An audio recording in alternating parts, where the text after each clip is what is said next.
அருமையாக நீங்கள் தேட்டரில் போய் பாருங்கள். படத்தை வந்து அவ்வளோ ரசிப்பீங்க. நானும் வந்து ஒவ்வொரு ஆடியன்ஸோட ரியாக்ஷனையும் பார்த்தேன். ரொம்பவே படத்தோட அந்த கதையோட அப்படியே ஒன்றி எல்லாமே வந்து ரொம்ப ரசித்து பார்க்க ஆரம்பித்தாங்க.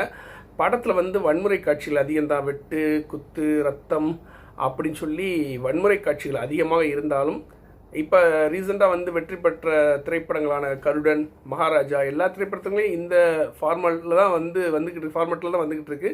ஸோ அதையும் ரசிகர்கள் ஏற்றுக்கிறாங்க. ஒவ்வொருத்தரும் படத்தை பார்த்துட்டு அதில் உள்ள சீன் பை சீனாக சொல்ல ஆரம்பிச்சிடுறாங்க. நான் சொல்ல விருப்பம் இல்லை. ஏன்னா சொன்னோம்னா பார்க்குற உங்களுக்கு வந்து இந்த சீன் இப்படித்தான் வரப்போகுது, அந்த சீன் அப்படித்தான், ஆமாம் நம்ம அந்த ரிவ்யூ கேட்டோம்ல அப்படிங்கிற மாதிரி ஆகிடும். அதனால் வந்து படத்தோட கதை அந்த சீன்ஸ் வந்து எதையுமே நான் சொல்ல விருப்பம் இல்லை. படத்தில் காமெடி காட்சிகள் அதிகமாக இல்லை, இருந்தாலும் படம் வந்து விறுவிறுப்பாக நகர்ந்துக்கிட்டே போகுது.